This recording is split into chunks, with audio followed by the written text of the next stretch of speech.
One TV1. Assalamualaikum warahmatullahi wabarakatuh. Waalaikumsalam warahmatullahi wabarakatuh. Kembali kita berjumpa dalam channel UI Watch, channel yang seru ini, di mana alumni UI yang sedang memonitor situasi negara yang sedang tidak baik-baik saja. Kali ini saya Heru Purwanto akan ngobrol dengan senior alumni UI, Bang Asri. Beliau adalah dari Fakultas Ekonomi ya Bang ya? Ya. Abang angkatan tahun berapa Bang? 67. 67, Masya Allah. Berarti Abang usianya sudah berapa tuh sekarang? Insya Allah 78. Dengan usia 78 ini, Abang apa yang menarik Abang untuk ikut ngobrol di UI Watch Bang? Ya, saya menganggap ngobrol di sini ada sebagai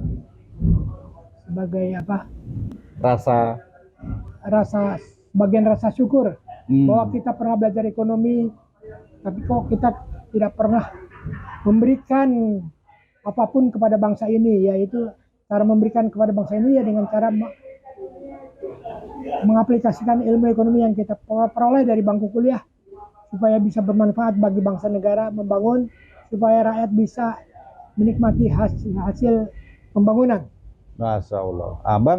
Abang kan berarti sudah ngalamin situasi di mana dipimpin oleh berbagai presiden nih Pak ya, pemerintah. Ya, betul. Nah, selama ini menurut Abang secara pribadi ya, pendapat Abang pemerintahan mana yang menurut Abang yang secara ekonominya bagus? Kalau secara ekonomi yang paling bagus adalah Soeharto. Alasannya? Alasannya memang hanya Soeharto yang membuat satu program ekonomi yang namanya Replita 5 tahun, ada APBN-nya, dan berkelanjutan, jadi tidak putus begitu saja. Jadi Soeharto mengambil alih kekuasaan tahun 67 ya. Ya. Tapi sejak tahun 67, tahun 69 dia sudah bikin Replita. 69. Tahun 81 hasilnya sudah bisa dinikmati, yaitu Indonesia menjadi negara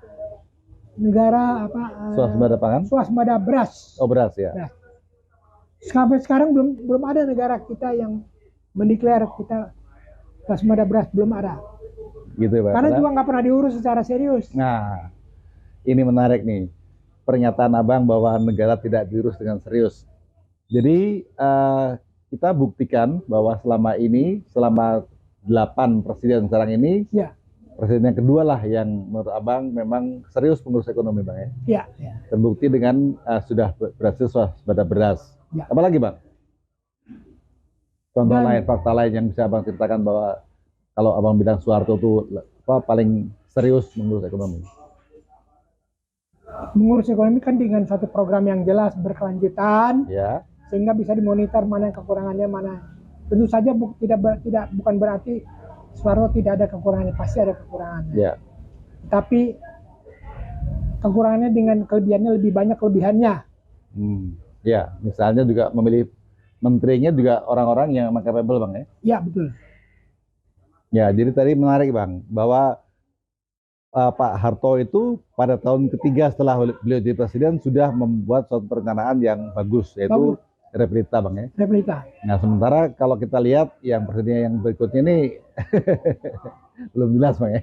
Oke, sekarang harapan Abang nih sebagai ekonom senior melihat situasi seperti ini dan melihat bagaimana kapasitas dari pemerintah yang sekarang ini, kira-kira apa Bang masukan dari Abang?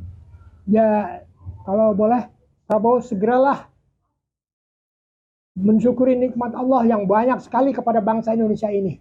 Yang terakhir tahun September tahun lalu, Indonesia dianugerahi 7,3 miliar barel oil yang disimpan di ranah di perut bumi Nanggro Aceh Darussalam. Ya. 7,3 miliar barel itu kalau dinilai uangnya, dolarnya, itu 7,3 miliar dolar. Nah, dengan uang segitu, Indonesia bisa mengerjakan macam-macam, antara lain bisa memperbaiki taraf hidup. Ya udah jelas. Sekarang ini Indonesia menghadapi dua ancaman. Satu ancaman krisis pangan, ya, dan yang satu lagi krisis energi. Krisis pangan, Indonesia tidak pernah mendayagunakan petani-petaninya sekarang ini untuk disuruh menanam secara rutin agar supaya bisa memperkuat ketahanan ekonomi melalui ketahanan produksi beras. Ya, karena pupuknya mahal ya. Ini nggak pernah diurus. Ya. Itu bisa diurus secara ekonomi. Soeharto juga bukan orang pintar sekali, tapi beliau itu mau belajar dari orang-orang yang lebih pintar. Ya. Soeharto memanfaatkan tenaga Profesor Insinyur Sudarsono Hadisaputro, Guru Besar Pertanian UGM.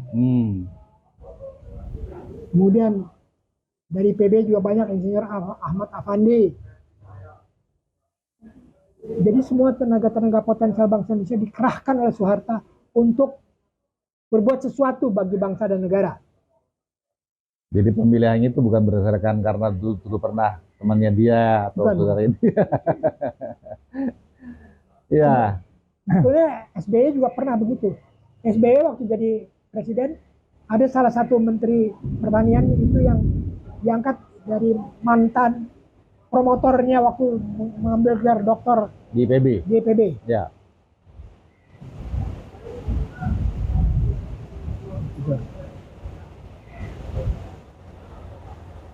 Jadi setelah itu apakah dia memang punya prestasi yang bagus yang sebagai Menteri Pertanian?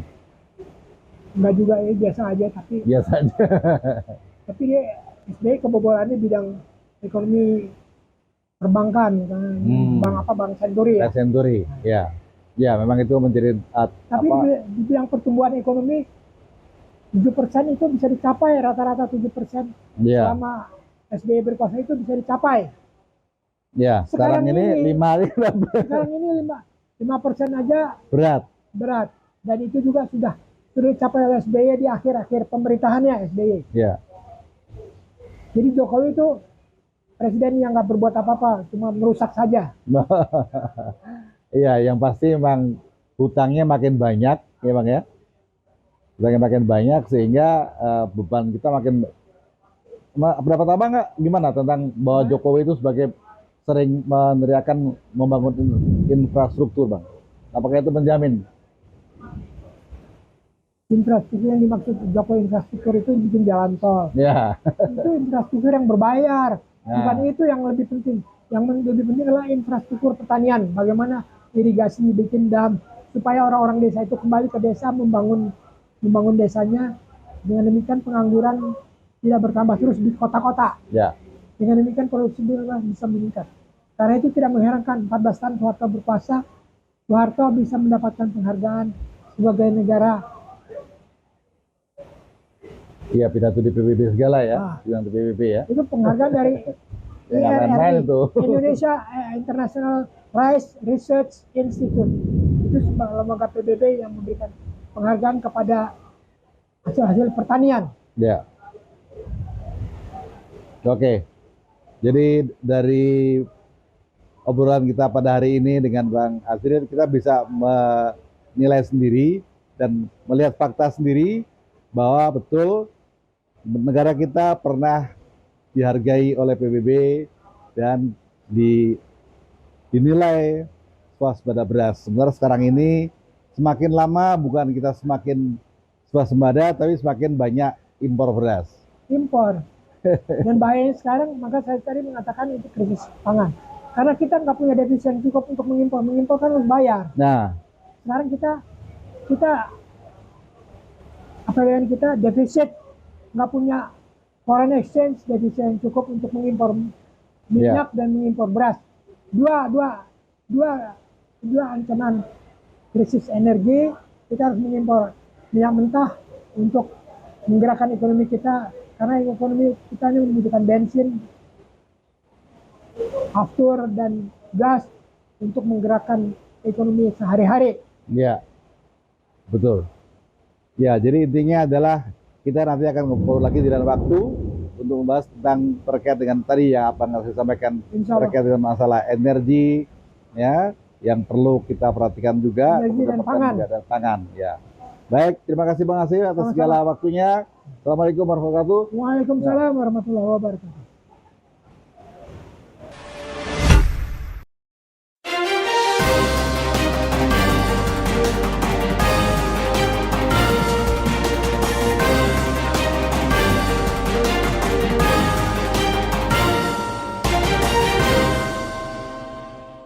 One Kawan TV 1.